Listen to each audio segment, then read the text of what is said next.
They thought killing one man would silence a brotherhood, but what they really did was ignite a war that hell itself couldn't contain. When the cartel gunned down the Hells Angels leader, they didn't just spill blood, they summoned a storm of vengeance rolling on chrome and thunder. Subscribe now for more true cinematic stories of loyalty, revenge, and the kind of brotherhood that rides straight through fire without flinching. The desert night was still when the first echo of gunfire cracked across the Nevada plains, a dry wind carrying the scent of burnt rubber and gunpowder as Clay, Reaper, Maddox took his final ride under the bleeding horizon. He had spent 3 decades building an empire of respect on the back of a Harley, a man who believed in the old code when the world had forgotten what loyalty meant, and he never saw the betrayal coming. The black SUV that rolled up beside him looked like any other on the highway until its windows dropped and muzzle flashes lit up the darkness like a strobe of death. The bullets tore through the night, through steel and flesh, sending his Harley into a tailspin that ended in fire and twisted chrome.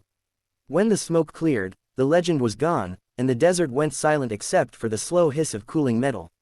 By dawn, the news had spread through every chapter like wildfire on the wind. Reaper was dead, ambushed by cartel gunmen working under the flag of El Rayo, the Mexican kingpin whose greed had tried to run drugs through Angel's territory. The message had been meant as fear, but it bred fury instead. Every bar, garage, and backroad hangout with the Angel patch went dark that night except for the roar of engines firing up. No words were needed, no one had to be told what came next. When one brother fell, the rest rose twice as hard. Jack, Viper, Kane, Reaper's second-in-command and oldest friend, stood in front of the Nevada clubhouse with his jaw clenched and eyes burning cold, the desert dust swirling around him as the first riders arrived from California. They came in waves, men with leather cracked from the sun, faces lined with scars, tattoos like war paint, each carrying a story written in oil and blood. By noon the lot was full, engines rumbling like a growl waiting to be unleashed. They parked in silence, and that silence said everything. This was not business, this was blood. While law enforcement scrambled to intercept chatter, trying to predict the retaliation, the Angels didn't use phones or radios. Their network ran on loyalty older than any wiretap. Every mile marker, every gas stop, every diner waitress along the route was a friendly face, part of a code no agency could ever break. By nightfall, convoys of bikes were rolling in from the Rockies, Texas, and Arizona, their headlights cutting through the dark like a river of vengeance. In less than 48 hours, the most feared outlaw brotherhood on the continent had become an army, 2,500 men bound by one name, one patch, and one purpose, to send the cartel a message the world wouldn't forget. At the edge of the desert, the Angels made their stand, gathering at an abandoned airstrip that once served smugglers in the old days. The cracked tarmac was now lined with Harleys, a sea of chrome glinting under the moonlight. The night air hummed with rage held on a leash, every man waiting for the signal. They didn't come with plans of diplomacy or negotiation, this was war written in oil, dust, and revenge. Reaper had been the kind of man who could turn rivals into allies through sheer will, and even those who once clashed with the Angels rode in to honor his code. Viper stood on a rusted pickup bed, looking out over the mass of men who had come from every corner of the country, the weight of command sitting heavy on his shoulders. Reaper had always told him that leadership wasn't about control, it was about conviction, and that night, he carried both like weapons. He remembered every promise they had made under the roar of engines, every oath sworn on the road. The plan was simple: hit the cartel where it hurt, cripple their money flow, and burn their operations to the ground. Intelligence had come through a trusted source in Mexico, routes, safe houses, fuel depots, all mapped out. But what none of them knew was that among them rode a traitor, a former brother who had sold information to the DEA and, through them, to the cartel. He was known as Snake Duran, once Reaper's prospect, now an informant desperate to stay alive. He thought he was safe blending into the ranks, but guilt has a smell that even the desert wind can't hide. As dawn crept over the horizon, the Angels rolled out in formation, engines roaring like thunder across the sand. They crossed the border through forgotten trails, cutting through valleys no satellite tracked, moving as ghosts on steel horses. The cartel compound sat deep in the Baja Mountains, built like a fortress of greed, ringed with guards armed to the teeth. Inside, El Rayo sat behind marble walls, laughing over whiskey, unaware that death itself was already on the road. The first wave of Angels hit the supply route, ambushing convoys with precision, burning trucks and warehouses. By noon, 3 cartel depots were in flames, black smoke curling into the sky like a signal of retribution. Panic spread fast among the cartel ranks. These weren't cops or rivals, these were men who rode for something beyond profit, who didn't fear death because they'd already made peace with it long ago. The DIA tried to intervene, sending warnings through back channels, but the angels were past the point of listening. This wasn't about law anymore, it was about justice, the kind the world forgot how to deliver. Viper led from the front, his mind running hot and clear, memories of Reaper flashing behind every explosion. The faces of his brothers lost over the years rode beside him in spirit. Every mile toward that mountain compound felt like destiny grinding forward on spinning wheels. When they reached the ridge overlooking the base, the men formed up in silence. Below them, hundreds of cartel soldiers moved like ants, preparing for an attack they could barely comprehend.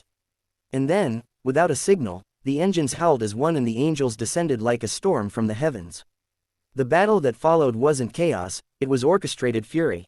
The compound's gates buckled under the force of impact, bullets shredding the air as bikers swarmed through the fire. Trucks exploded, fuel tanks ruptured, the desert sky turned orange with burning vengeance.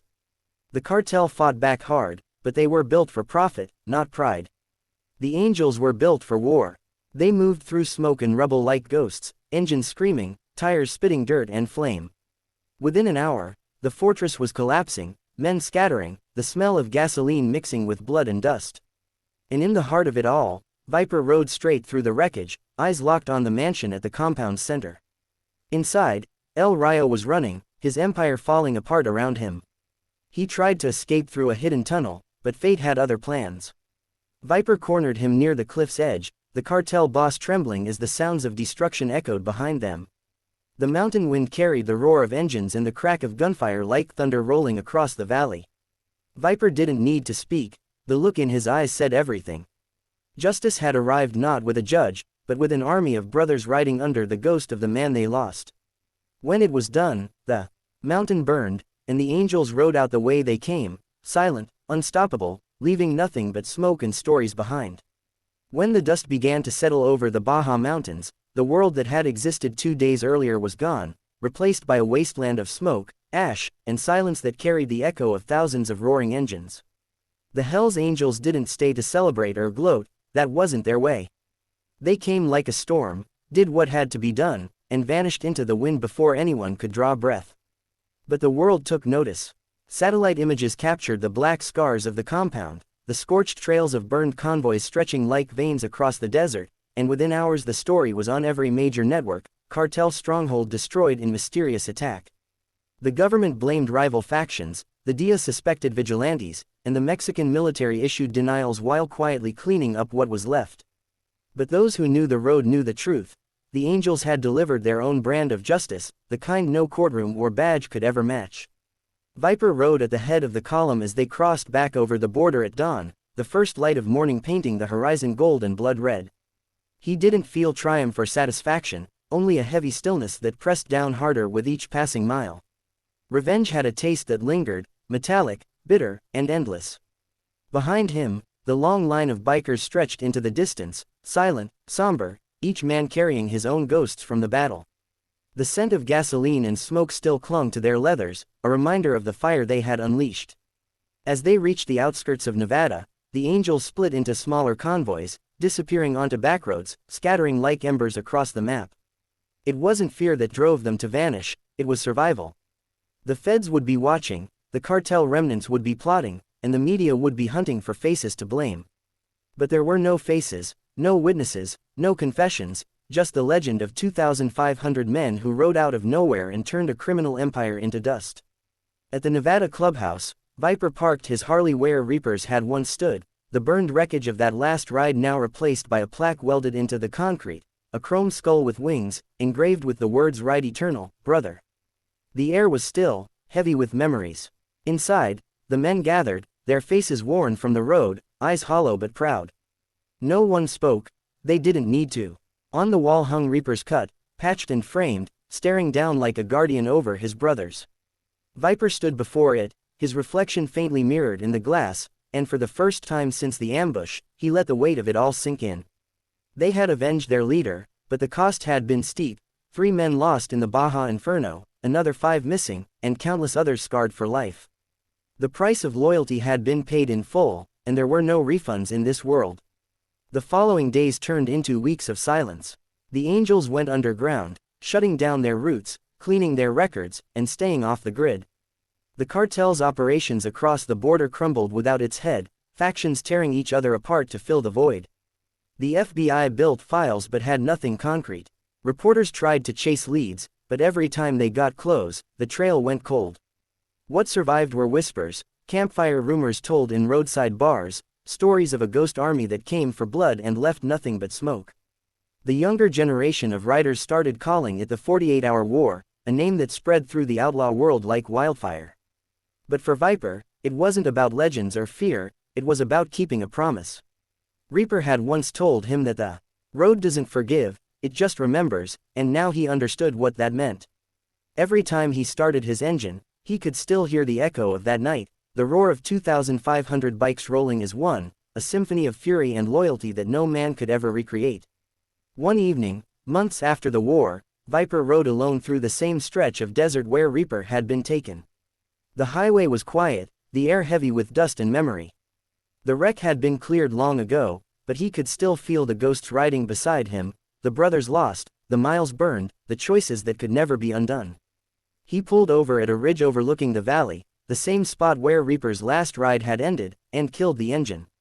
The silence was deafening. For a long time, he just stood there, the wind tugging at his cut, the sun sinking behind the horizon like a dying ember.